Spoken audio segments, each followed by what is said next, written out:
Olá pessoal, tudo bem? Estamos aqui no terceiro episódio do nosso podcast, que é o CPCast. Estamos aqui com o nosso grande empresário, advogado, Rony Gatto. Prazer, Rony Gatto, seja bem-vindo. Tudo bem, André? Obrigado pelo convite. É um prazer participar desse programa, desse podcast, né? Muito bacana a iniciativa. Acho que é muito legal para o prédio, para o condomínio e também para nós profissionais que estamos aqui. Sem dúvida, acho que você deixou claro de que o objetivo é realmente trazer o mundo dos negócios, que há uma organização, há um ecossistema vivo aqui dentro, né? Que diferentes áreas que está atuando dentro do centro profissional. E você, como advogado, vem trazer essa contribuição, né? E falar um pouquinho, né? Para quem está ouvindo, sobre a sua área. Como que você surgiu? Como surgiu a advocacia? Não é? Onde vai isso tudo, né? Porque tem tributária, previdenciária. No campeonato, a gente já não sabe mais ou menos quais são as áreas, né? Então, quais são as áreas que o Rony Gatto atua?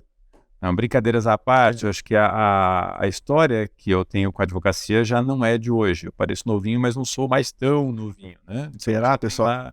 Já são lá 20 alguns anos. Você deu aula para minha esposa, que eu sei, hein? Eu não vou falar que isso já tem uns 15 anos que ela vai ficar chateada comigo. Márcia, na verdade, a Márcia foi da minha primeira turma quando dei aula em Sertãozinho, ainda na Facert, no curso de administração. E eu fiquei sabendo que ela dava umas burladas nas aulas, hein? Muitas, né? Mas ela tinha uma boa desculpa, ela dizia que trabalhava. Então, estava tudo bem. Culpa do Santander, né? Culpa de Santander. Tá bom. Mas, enfim, então eu comecei a carreira na advocacia já com 21 anos de idade. Com 46 agora, comecei no escritório ainda em Uberlândia, tenho um grande amigo, um irmãozão lá, o Gustavo Boiadian, que hoje é professor na Federal, lá de Direito Civil, foi meu primeiro sócio. Fiquei um tempinho lá e logo depois o meu pai, o Dr. Gatto, todo mundo o conhecia, já falecido, né? Ele me convidou para trabalhar com ele. E naquela ocasião eu disse para ele, falei, pai, tudo bem, somos em 4 filhos. Se eu for trabalhar no empreendimento familiar, a coisa não vai dar certo. O único que fez direito e seguiu a carreira de advocacia fui eu. Eu não sei. Os outros não. Eu tenho um agrônomo, tenho um engenheiro eletricista, tenho hoje uma corretora de imóveis com formação em turismo, né? A Renê. Então, cada um seguiu um ramo diferente. Falei, olha, eu vou como sócio.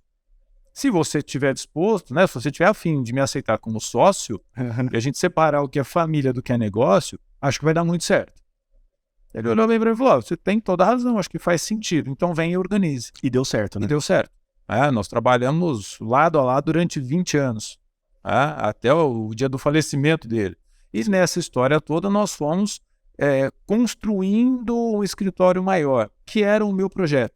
Acho que era até um projeto muito mais meu do que dele naquele momento, que era ter um escritório mais completo, onde eu não ficasse tão preso, porque eu via a dor dos advogados e vejo isso até hoje, o advogado que atua sozinho, que atua no máximo o advogado e um estagiário no escritório, esse cara não consegue ter férias, esse cara não consegue ter final de semana, ele não tem tempo para a família, não tem tempo de nada. Então a minha ideia foi estruturar a advocacia como de fato um empreendimento empresarial. Eu via isso em escritórios maiores como um negócio, mas um negócio com processos, com procedimento, com objetivos, com metas, e nós fomos construindo isso ao longo do tempo. Foi quando então eu chamei o meu primeiro sócio fora da família, que depois veio a se tornar da família, que é o Eduardo Martinucci, que é meu cunhado, se casou com a minha irmã. Ou seja, mais um da família. Mais um da família. A gente tentou trazer alguém de fora, não deu muito certo, já passei logo a fatura para ele, e no final das contas falou, tudo bem, eu fico com a fatura, mas fico com a receita também. Então a gente passou a dividir o escritório, que era a fonte de ganho. A gente brinca bastante disso, mas foi bem legal, porque ficou uma coisa próxima. E muito rapidamente também para uma área que nós, à época, isso eu estou falando de 17 anos já praticamente. Então faz 17 anos você já está com o Eduardo. O Eduardo já tem 17 anos e o Ricardo praticamente 17 também, 16 anos. Essa parte eu não sabia, que para mim você trabalhava com seu pai em Sertãozinho, né? Onde você começou a advocacia, e aqui você montou o escritório com eles. Não. Eles já são, nós já somos sócios, o escritório já existe desde Sertãozinho. Legal. O escritório está formalmente consolidado, tem 22 anos, indo para o 23º agora em abril. Ou seja, muito consolidado. 30 de abril nós faremos 23 anos de escritório, de abertura do CNPJ. Então começamos meu pai e eu, há 23 anos, 3, 4 anos depois, Eduardo, olha só, estou falando 17, mas acho que são 19 anos praticamente com o Eduardo, né? Que ele demorou uns 3 anos para entrar, 3 a 4. Então, uma conta rápida aqui de padeiro, o Eduardo, e meses depois, menos de um ano depois, o Ricardo, que é o Ricardo Pelissari. Entendi. Então, quando o Eduardo entrou, nós mudamos o nome do escritório para Gatto e Martinucci. Antes era só Gatto Advogados, que era pai e filho, então Gatto Advogados, depois Gatto e Martinucci Advogados. Quando o Ricardo Pelissari entrou, ele falou, a gente acabou de mudar essa razão social, não precisa colocar o meu nome agora não. E ficou como Gatto Martinucci muito tempo, mas o Ricardo já era sócio. Então, só agora, quando meu pai veio a falecer, enfim, que a gente falou, precisamos alterar o contrato, enfim, natural por conta do óbito. Aí ele falou, Ricardo, cara, você tá com a gente faz mais de 14 anos. Tipo, assuma então, né? Eu acho que tá na hora de colocar o nome na parede. Assuma a responsabilidade, vamos dizer assim. Você vai pagar a conta junto. Tem, é verdade. E aí ficou Gatto, Martinucci e Pelissari Advogados, que é a estrutura de sócios fundadores que nós temos hoje. Já tem aí 5 anos com essa alteração de razão social e uma história juntos de quase 20 anos, né? Nós 3 trabalhando desde Sertãozinho. Em Ribeirão, cerca de 12 anos que nós estamos. O escritório veio para cá. Justamente disso, Ribeirão Preto. Eu vi que teve essa migração de Sertãozinho para Ribeirão Preto. O que te fez, vocês como sócios, trazer toda a estrutura para Ribeirão Preto? O que vocês observaram? O mercado? Mercado. Na ocasião, aconteceu um fato muito interessante. O shopping Iguatemi aqui em Ribeirão Preto estava ainda no canteiro de obras. E o então gerente geral, para fazer uma versão bem curta da história, o gerente geral precisava de um advogado para trabalhar no shopping, como empregado do Grupo Iguatemi. Nós fomos apresentados, ele me pediu apoio para contratar um advogado. Eu falei, ao invés de levar um advogado para lá, vamos fazer o seguinte, contrata o meu escritório que eu faço toda a sua parte de contratos com uma advogada minha lá dentro, deixo ela lá full para você, e trago toda a parte de processo, de contencioso civil e trabalhista, eu trago para a minha estrutura aqui no prédio. Eu já tinha o escritório, na verdade o escritório na época era em Sertãozinho, não era aqui no prédio, era lá em Sertãozinho. Eu falei, legal, gostou, deu certo, né? Fomos o primeiro escritório ali do grupo com esse formato, a atendê-los nessa condição, e recebi a visita das então gerentes jurídicas para shopping center. 2 advogadas, a Maristela, que continua no grupo até hoje, e a Rosa Maria, que até já se aposentou. Vieram a Sertãozinho, viram o escritório, era muito bonito, realmente era um sobrado enorme, papapá. Eu falei, Rony, tá tudo bem. Mas o que você está fazendo em Sertãozinho? Porque a maior parte dos seus clientes, etc., é de fora. Você já atende toda a região. E, de fato, nós já atendíamos Triângulo Mineiro, a parte muito cliente Uberaba, Uberlândia, a região de Frutal, toda a região aqui do interior, próximo a Ribeirão Preto, enfim. Ela falou, lá é um polo melhor para você. Comercialmente falando, ela, com essa visão de fora, ela despertou e acendeu uma fagulha que nós já víamos pensando há algum tempo. Eu já morava aqui, falou, gente, realmente, foi aquela ideia de precisava de um empurrãozinho. E aí nós viemos, como o shopping Iguatemi não estava pronto ainda, nós nos alocamos aqui no centro profissional. Então eu fiquei meio que no concorrente. Eu brinco, eu falo assim, eu fiquei de espião no concorrente. Eles brincam comigo e falam, não, eu tô espião duplo não, hein? Olha lá, hein? Não, de um lado só. Sim, pode. Espião duplo nunca dá certo. Nunca dá certo, né? É melhor não mexer com ele. Ele é caçado pelos dois. Exato. E hoje, graças a Deus, a parceria com o Iguatemi ampliou muito. A gente atende todos os shoppings dele do Brasil, do grupo Iguatemi, grupo Gereissati. E com isso, fomos aprendendo a trabalhar de uma forma muito diferente. O escritório foi ganhando corpo, ganhando estrutura, ganhando gestão, olhando sempre o mercado, as evoluções, como é que funcionam os escritórios corporativos, ampliação das áreas, pessoas, etc. É justamente isso que você está falando sobre inovação, né? Pelo que eu deu a entender, quando você mudou para Ribeirão Preto, exigiu de você uma certa uma renovação, né, de certa forma, e inovações também, dentro, tanto da gestão quanto de tecnologia. Por exemplo, a gente vê muito essa questão da área jurídica, parece que ainda a sensação que dá, né, que está no papel, mas eu sei que não é mais no papel, agora está tudo eletrônico, né? Já faz muito tempo que a gente não brinca com papel. Não brinca com papel mais, né? Acho que o escritório... Assim, eu falo, o povo leigo acha ainda que imagina aquele monte de processo, aquele monte de situação que... Mas não é mais isso, né? A gente sabe que é tudo eletrônico. Não. Hoje o formato eletrônico é o que predomina. Existe um estoque ainda de processos nos tribunais em papel, etc. Isso vai levar um bom tempo para acabar, né? Mas à medida que os anos vão se passando, os próprios tribunais já vêm digitalizando isso tudo, né? E se você for ao nosso escritório hoje, a gente está aqui com 1/4 de andar, são 4 salas. Uma das salas, metade dela era um arquivo deslizante enorme, com 2,15 metros de altura, para caber ali 12 mil pastas, etc, etc, etc. Procura ele onde ele está hoje. Desmontado, foi vendido. Eu não tenho mais arquivo em papel no escritório. Já faz 2 anos. Tudo 100% digital. Perfeito, né? Tudo em nuvem, com segurança de informação, senhas de acesso, e etc. Essa é a advocacia moderna. Os tribunais hoje ninguém mais protocola papel. Você não faz mais requerimento em papel, em tribunal nenhum, em órgão público nenhum praticamente.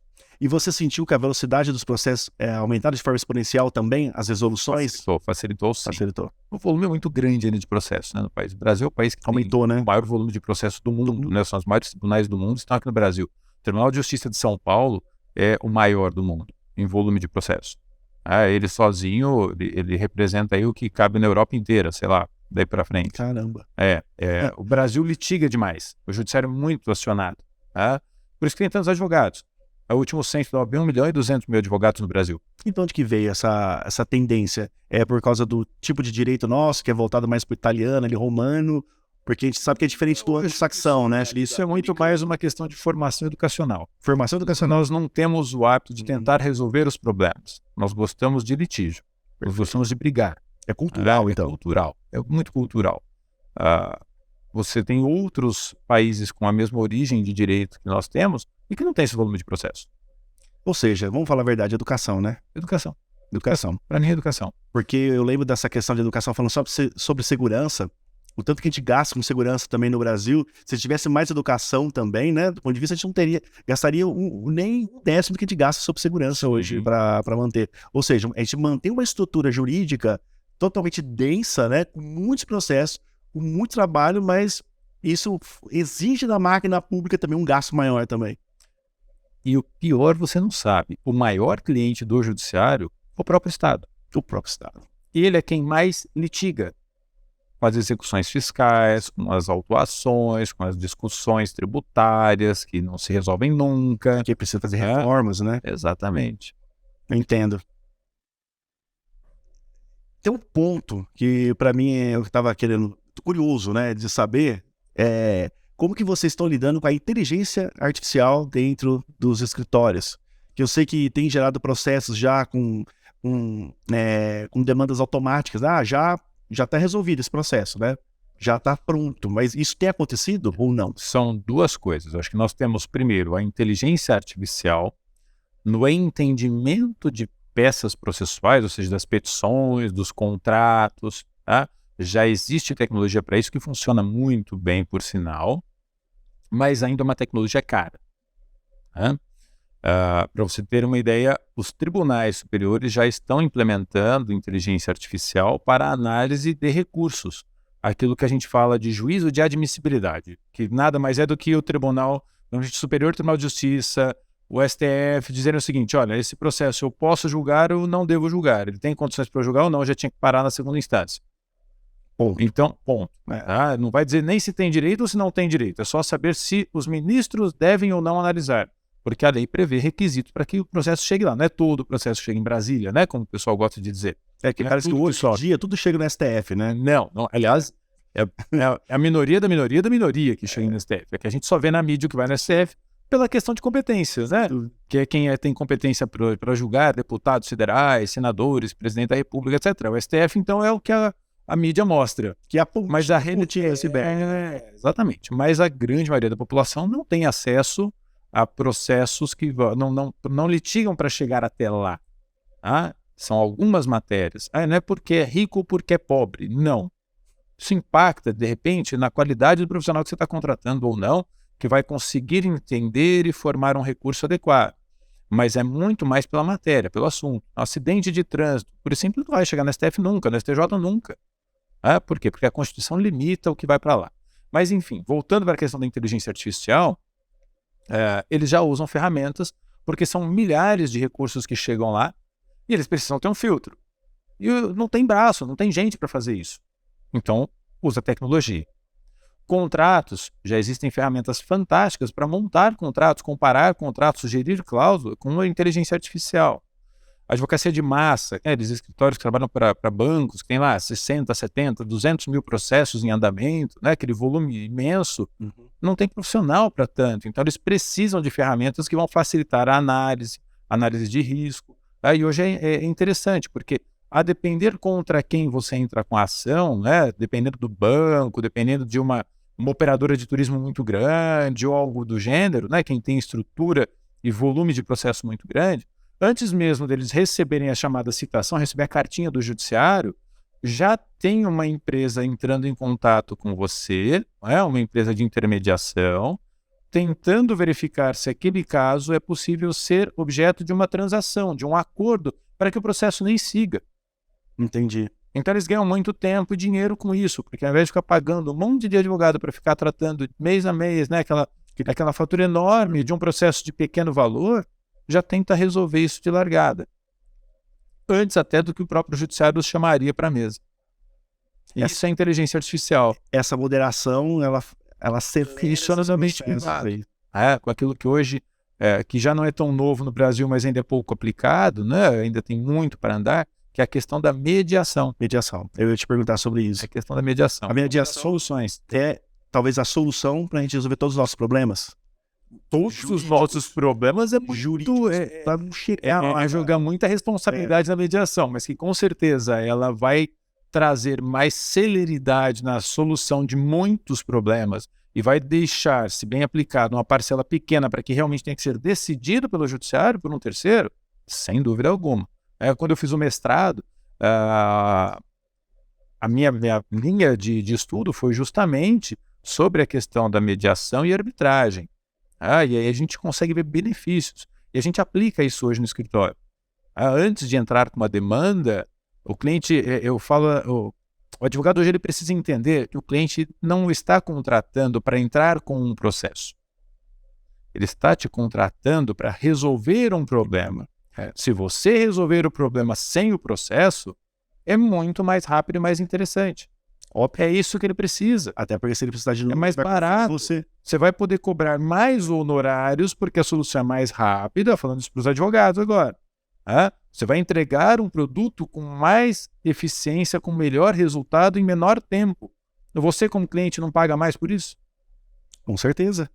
Do que ficar se arrastando assim como vocês? Eu espero que a maioria, não são todos. Não são todos, né? Tem mudado muito, tem mudado muito. Mas é o que eu falei, nós ainda temos a cultura do litígio.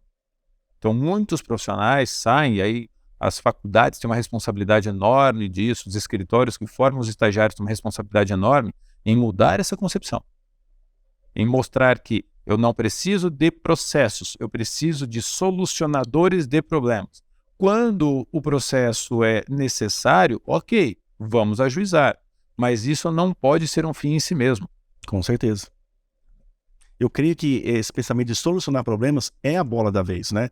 Acho que o século XXI ele veio para a gente solidificar esse pensamento de solucionar problemas, porque tudo é algo que precisa ser solucionado. Os problemas vêm para nós, a gente precisa ter que solucionar, independente da área que a gente trabalha, né? Eu vejo a área da advocacia justamente pensando nessa questão da mediação, porque eu acho a mediação algo extremamente favorável, né? Justamente para acelerar processos. E eu acho também que quando você tem o entendimento, né, das duas partes naquele processo, fica tudo melhor, mais claro e menos traumático, né? Doloroso, né? Quem está envolvido, porque às vezes está defendendo vidas de famílias, filhos, né? Traumas que estão por trás do papel ali, né, do processo. Isso, né? No direito de família isso já é muito forte e é muito entendido. Mas também no campo dos negócios é extremamente importante. Uma solução demorada para uma empresa é muito pior do que outra que seja rápida e que talvez não traga tudo o que ela esperava lá na frente. Então essas concessões no mundo empresarial são muito válidas e muito úteis, porque o mercado gira muito rápido. O mercado não pode esperar 12, 14, 18 anos uma solução de processo. O prazo médio de um processo hoje não é inferior a 4 anos. Não dá tempo, né? 4 anos a empresa já deixou até de existir muitas vezes. É verdade. Não resolve. E outra coisa que é muito importante, que nós profissionais temos que entender, o direito ele envolve muitas áreas. Então quem vem para o ramo corporativo, nosso escritório, nós atuamos, o nosso forte é a empresa, Mas não adianta hoje, nesse meu ramo de negócio, neste meu perfil de escritório, atender só a trabalhista, só o contratual, só o cível contencioso geral, só o tributário. É lógico que a gente pode nichar, mas aí você tem que ter um plano de negócio que permita isto, né? Hoje, as empresas que atendemos, empresas principalmente de médio até as de grande porte, elas preferem um escritório mais completo. Elas não querem dialogar com tantos profissionais ao mesmo tempo. E mesmo que tenham outros profissionais, elas querem aqueles profissionais de confiança que vão intermediar o diálogo com os grandes especialistas. Entendi. Não precisa falar com todos, ele fala com um só. Faz a ponte entre... Alguém de confiança do empresário tem que fazer a ponte e a tradução para ele. Ele precisa entender o juridiquês de uma forma mais simples. E é verdade. E isso, para nós, é um mercado fantástico. Então, quando preciso, o meu cliente, eu vou com ele até o grande especialista de uma área que eu não atuo, faço essa ponte, essa comunicação, porque mesmo não atuando, mas eu tenho conhecimentos básicos que me permitem entender o que ele está dizendo. Mas, de novo, você voltou na solução do problema. E aí eu ajudo ele na solução. Então, eu vou ajudá-lo a contratar um profissional que não é do meu escritório. Por exemplo, vamos imaginar aqui, propriedade intelectual. Não é uma área que o meu escritório atua. Mas os meus clientes precisam de propriedade intelectual. Quando isso acontece, nós vamos buscar profissionais de mercado que eu consigo avaliar se realmente são bons profissionais, se têm qualidade ou não, com base no meu conhecimento jurídico generalista. Principalmente na área de propriedade intelectual, que é o que eu estou dando de exemplo aqui. E eu falo, olha, pode contratar ou não pode contratar. Já faz sentido o que ele está dizendo ou não faz sentido o que ele está dizendo. Então, o empresário fica tranquilo, eu faço uma peneira. Eu sirvo como uma proteção para o empresário. Rony, mas você não acha que o cara vai roubar o teu cliente? Ele não vai roubar o meu cliente. Ele só vai roubar o meu cliente se eu não estiver atendendo. É verdade. O cliente só vai ser do meu escritório se ele não confiar no trabalho que eu faço. Você falou a verdade. E hoje em dia é a regra do compartilhamento. Quanto mais você compartilha informações, mais você se desenvolve no mercado, mais teu business de parceiros confiáveis. Com certeza. E isso é muito valioso. Até porque quem não é confiável cai fora, não sobrevive no mercado, a gente sabe disso. Não fica na rede. Não fica na rede. Então não tem que ter medo, né? Exatamente. Tipo, confia no teu taco, né? Eu falo que não, eu levando ou não um terceiro, apresentando ou não um terceiro para o meu cliente, ele está aberto ao mercado. Aquele que eu estou apresentando é só um, porque na porta dele batem vários todos os dias. Todos os dias você... Eu brinco que advogado, ele já está quase igual plano de celular, né? Toda hora tem alguém vendendo para você. Toda hora tem alguém dizendo que o plano é melhor e etc. Por que você não sai da sua operadora? Porque você gosta, porque você tem que gostar de operadora, já é mais difícil, mas enfim, porque é aquela que menos me dá trabalho, enfim, e daí por diante. Porque funciona no restante, vai ter alguém ali oferecendo algo diferente, pode ser melhor, pode ser pior, e você só não vai ser trocado se você conquistar a confiança do seu cliente, entregar o resultado. E hoje o cliente não é bobo. O cliente mede o seu resultado. Isso não é só no direito, em qualquer área. Ele vai medir o resultado. Ele vai saber o quanto você custa versus o quanto você entrega. O quanto o seu concorrente custa versus o quanto ele promete te entregar ou já tem histórico de entrega para outros.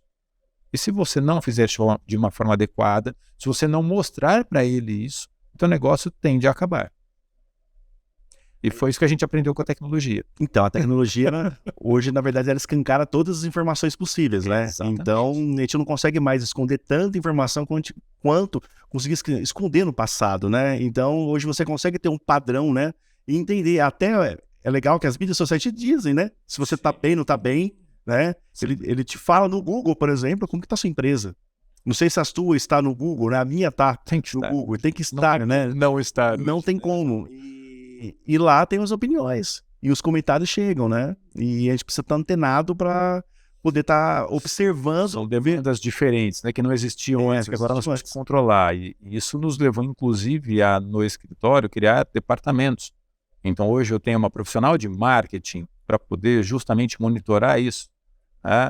Eu tenho o que nós chamamos no direito de uma controladoria jurídica, para poder entender se aquele atendimento ao cliente, aqueles procedimentos de atendimento são realmente seguidos.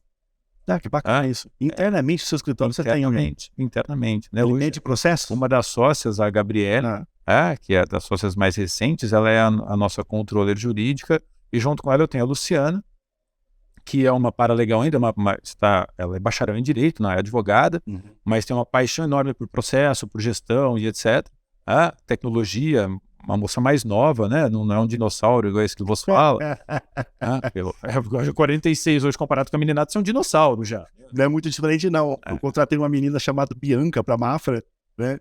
Ela chegou, na menos de uma semana, já deu um banho de tecnologia. Pois é. Assim, caramba, eu posso redigir comunicado por inteligência artificial? Pode, André, tem um aplicativo assim. E ainda olha pra você e fala assim, você não sabia? Praticamente, né?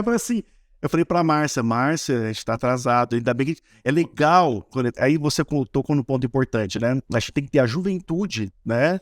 Trazendo a inovação, trazendo o pensamento novo, né, da geração, né? E ao mesmo tempo conseguir o quê? Casar com a geração mais velha. Com a experiência. Com a bagagem. E fazer essa junção. E é o grande exercício. Por que trabalhar com gerações, né? O bacana no escritório que eu vejo hoje, que ele deu muito certo, o meu pai deixou esse legado, que eu acho isso muito valioso para nós, né? Quando eu fui trabalhar com ele, se a gente fizer um gancho agora com a primeira coisa que eu te falei aqui, assim, eu fui trabalhar com ele com 22 anos de idade. Ele tinha, deixa eu ver, uns 30 anos de diferença aí, mais ou menos, agora fazendo uma conta rápida. 52, né? 30, eu nasci quando ele estava com 32 para 33 anos. Então, esses 30 anos de diferença, ele olhou e falou assim, faça você do seu jeito, eu vou te dar suporte. E me permitiu desenvolver o negócio da forma como eu achei que fosse bacana. E foi aparando as arestas e me conduzindo naquele valor. Isso não vai funcionar. Muda aqui que você vai dar cabeçada. Tá? Isso nós aprendemos. Isso eu tento fazer hoje com os novos sócios. Nós ampliamos a sociedade. Hoje nós temos mais 4 sócios, além dos 3 fundadores. A Gabriela, a Juliane, a Marina e o Gustavo. Cada um na sua área de atuação. Cada um na sua especialidade. Tá? E nós tivemos a oportunidade de experimentar como é engrandecedor o gás que as pessoas mais novas têm, a visão que elas têm, quando você traz isso para a tua realidade, deixa que eles trabalhem e só para a aresta. Não, deixa pegar na mão, né? Não, eu faço por pegar na mão, você joga.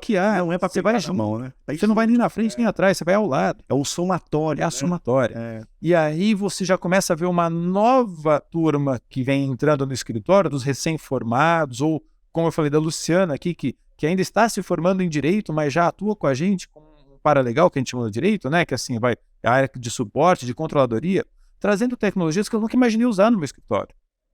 E vão desde a formatação de um relatório até o visual utilizado no relatório, a periodicidade de envio, a conferência de informação. E o tempo que ganha, né?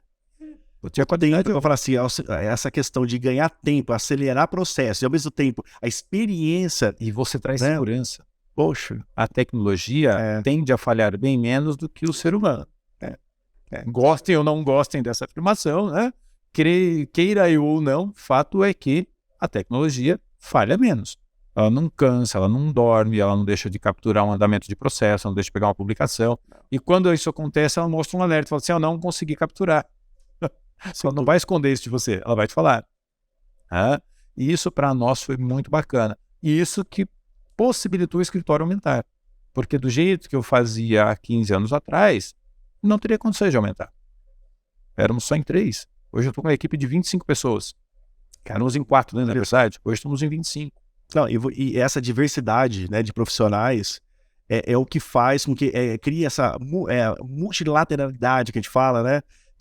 Mundos diferentes, mas unidos, né? Universos unidos num objetivo em comum. Né? Sim. Trazendo essa questão da experiência com a juventude, né? O processo antigo com o processo novo, né? Criando um universo só ali, né? De crescimento e de negócio, né? De empreender. Todos andando no mesmo sentido. Todos com o mesmo objetivo. Essa coesão que a equipe precisa ter. Isso não é só para o direito, isso vale para qualquer negócio. É princípio básico de administração.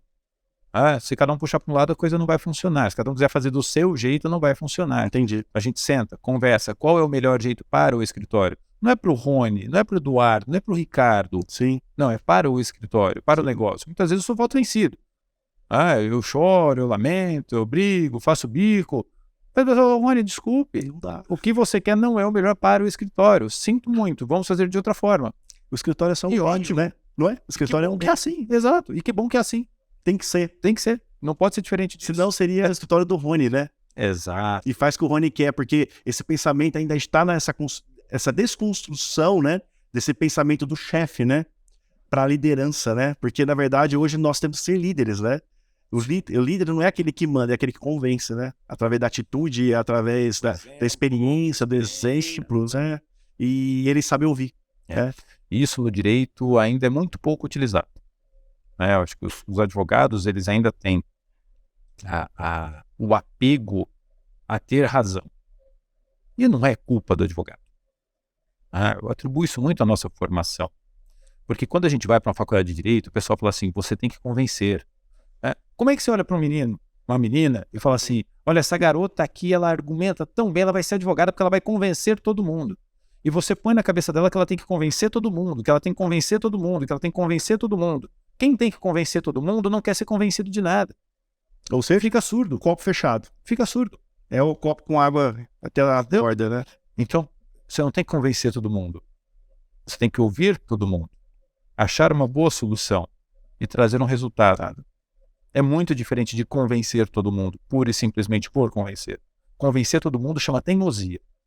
Não é eficiência. É verdade, né? A teimosia é... Aí sim que a justiça fica cega de verdade, né? Pois é, aquela ideia da venda da justiça não deve servir para o advogado nessa hora.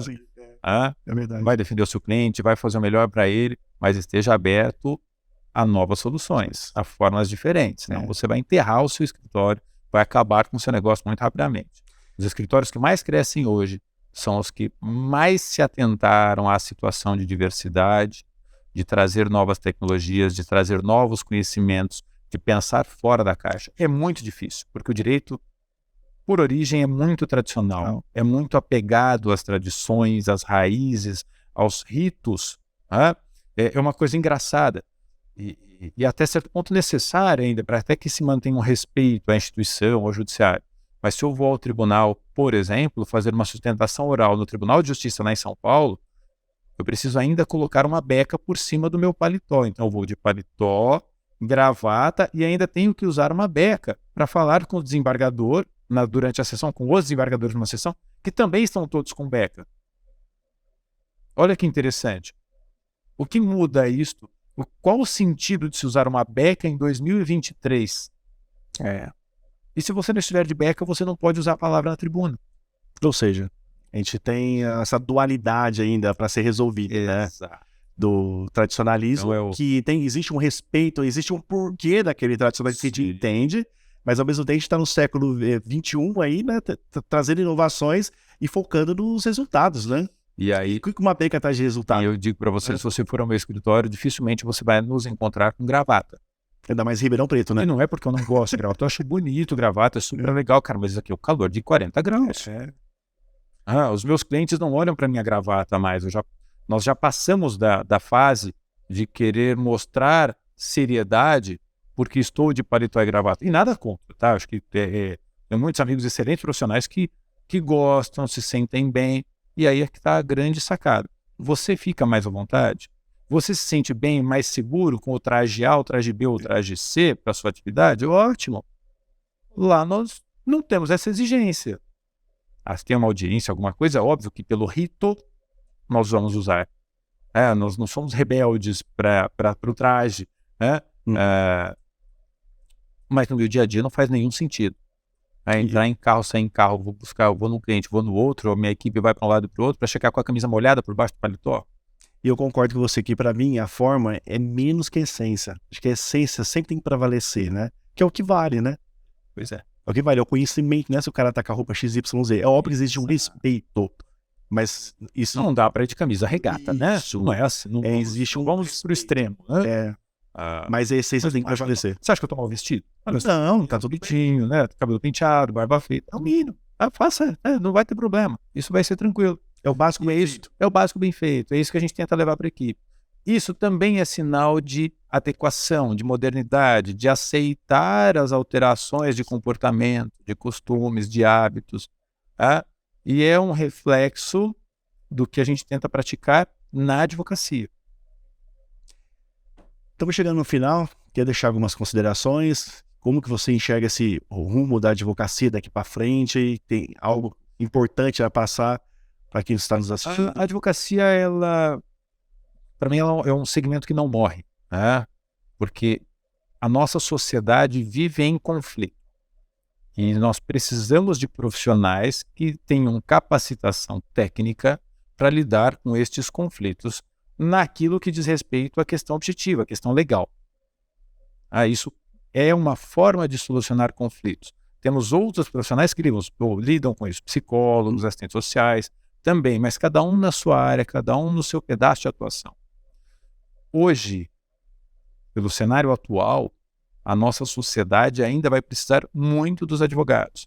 Nós temos visto situações esdrúxulas, sem qualquer ilação político-partidária aqui, falando como um advogado, como um amante apaixonado do direito, situações atípicas, inesperadas, vindo do Supremo Tribunal Federal, que é aquele que deveria resguardar o nosso país, vindo do Poder Executivo anterior e atual. Não estou falando do atual presidente, estou falando dos dois. Que é algo crônico. O Brasil se polarizou de uma maneira que os únicos que vão ganhar são os advogados. Vão ganhar muito dinheiro com isso. Verdade. Porque as pessoas hoje discutem por nada. Futilidades, né? Por futilidades. Perderam a ideia da evolução. Eu acho que perderam o senso de respeito. Perderam muito do respeito. E quando isso acontece, a advocacia tem uma obrigação muito grande de contribuir para que as coisas voltem para o eixo. Para que as coisas voltem para aquilo que é lícito, para aquilo que é justo, para aquilo que é esperado no campo da ética, no campo da moral. Rony, mas advogado não vai para o céu, eu já sei, a piada, conheço todas, né? Não tem mas o síndico vai para o céu. O síndico vai, se dia que ele for, eu espero que ele guarde uma vaga para mim. Afinal, a gente tem uma parceria de longa data. É verdade. Então você me chama pelo menos para resolver e fazer as notificações que forem necessárias lá. Mas eu acho que é isso. Eu acho que a gente tem muito espaço para crescer a advocacia. Muito espaço para contribuir, não só nos nossos próprios escritórios, não no nosso círculozinho restrito, não é só ganhar dinheiro, mas é de fato entender a advocacia como um instrumento de melhora social. Se a gente chegar nesse ponto, eu acho que capaz até de alguém abrir uma brechinha na porta do céu para um advogado algum dia desses. Rony, só tenho a agradecer. Obrigado, querido. Foi muito bom o bate-papo, né? Vocês estão nos assistindo, né? Praticamente estamos aqui com uma aula magna de direito, né? Falando sobre advocacia, né? Foi uma aula, assim, né? Total de direito, né? E eu gostei muito do nosso bate-papo, acho que foi muito agradável. Aprendi muito, tá? Aprendi muito, eu creio que vocês também aprenderam bastante. E eu só tenho a agradecer, né, tá? E não se esqueçam de inscrever no nosso canal, acessar as mídias sociais do Centro Profissional. E espero vocês para o nosso próximo podcast aqui no CPCast. Muito obrigado e até a próxima.